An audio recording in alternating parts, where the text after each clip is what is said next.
it might be the most beautiful sequence I've ever seen in MMA. And I have seen a girl naked before. I've seen a vagina in real life. No, I haven't. But if I had, this still might be one of the most beautiful things I've ever seen compared to it. And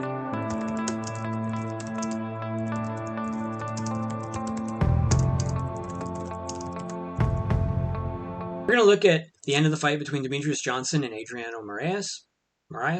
Not sure how to pronounce that. You can read it. It's on the fucking screen. And if you can't read, well, you should go to a school.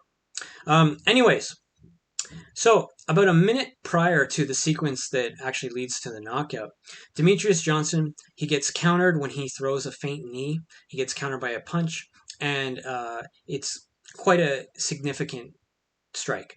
And from then on, Demetrious, every feint that he throws that's significant, save for one or two, is a knee. And it's because he's trying to see if he can predictably gauge that same counter, right? Because that's what he's going to use to set up the end sequence. To give some context, around this time in the fight, Demetrious was having a lot of trouble landing shots, especially punches, right? Any punch that he set up without any kind of sequence or without any kind of bait or feint or sophisticated angling, it was all being dodged by Adriano, who was using really good distance management, really good angling himself. He was getting offline well. He was using good head movement, right? So it just wasn't landing. So Demetrious is realizing, I have to do something to bait some kind of reaction that I can exploit. And the way he starts fishing for something like this is he's going to start throwing feints with every part of his body. First, he starts throwing jab feints, then he switches to southpaw and tries with the right jab, then he throws both at the same time. He feints with the knee, he feints with the hip, he feints with the kick. He tries everything.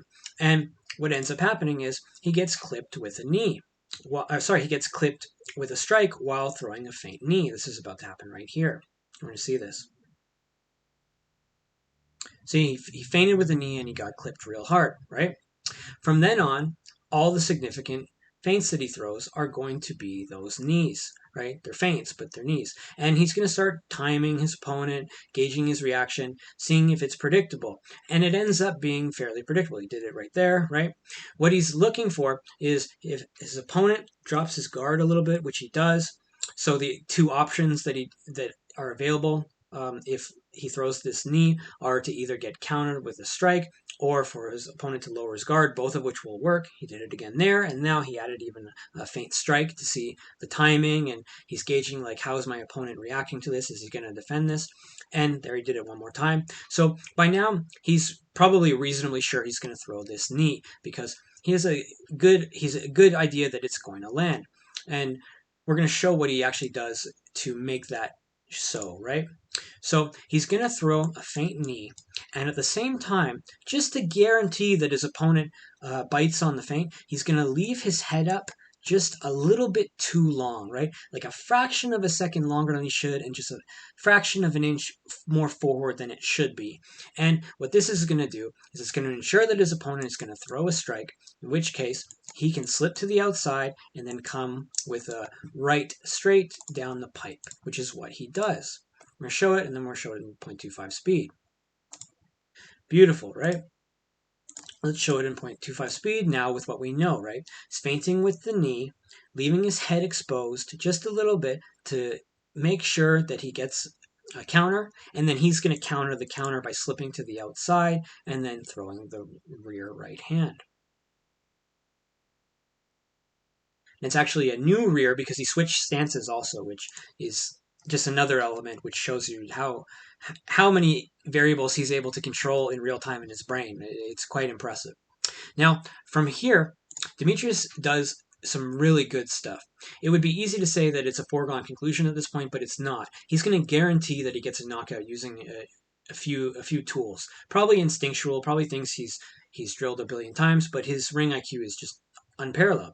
So number one is, instead of striking his opponent who's really off balance and going this way, so since he's off balance, he's going to be moving very unpredictably, so strikes might not finish the fight, and it might push him off this way or this way, some way he doesn't want him to go, because what he wants is to herd him back against the cage. So he's not going to punch, he's going to push, okay?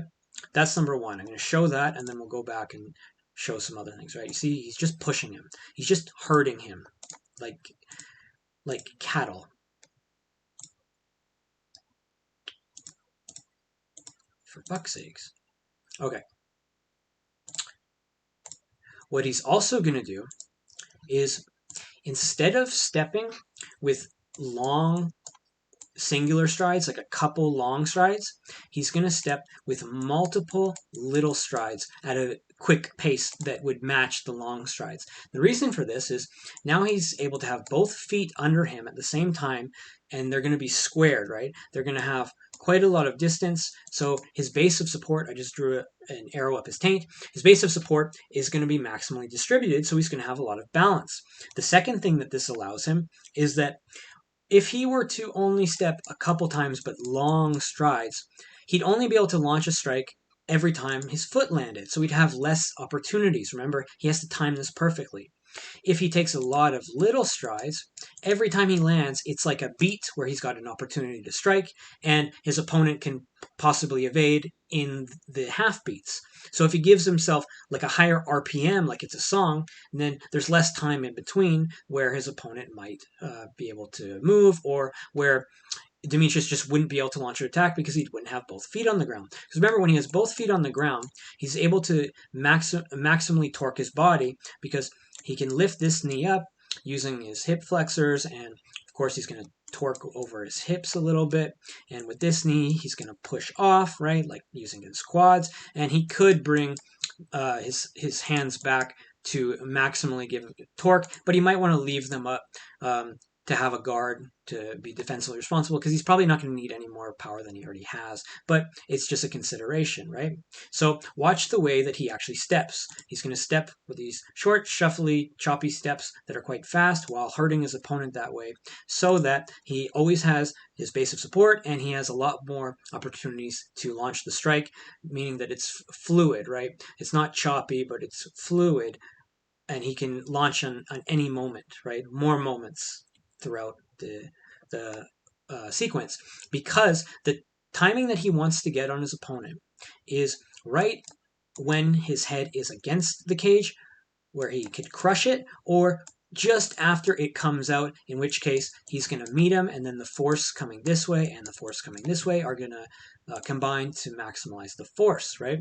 Of course, if his opponent is being pushed against the cage, he can't come forward because he'll come right into this knee. He can't go any further back because there's a cage there. So his only options are going to be to slip left or slip right horizontally. However, he's so off balance, right?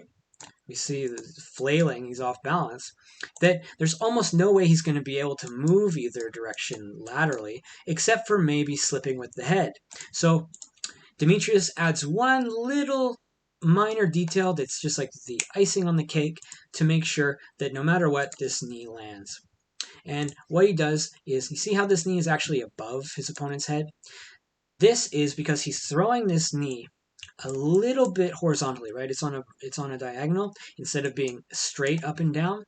What this allows is, if, like I said, his opponent were to slip a little bit either direction and get his head offline, now, because Demetrious Johnson's knee is a little bit this way, right, and his shin is like that, there's more surface area, there's more latitude. It's taking up more distance either way of his opponent's only exits. So no matter what, it's going to land.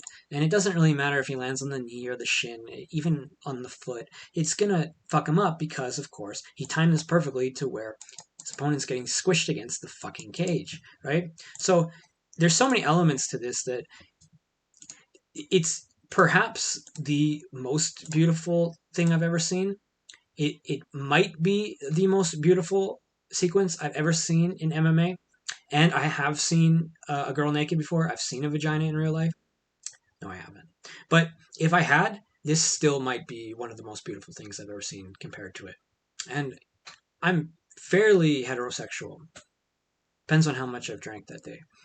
So I hope you liked this breakdown. I certainly liked seeing this fight, and the ending, like I said, it's a very high level move. I mean, hopefully you watch this and you agree with my diagnostics on the outcome.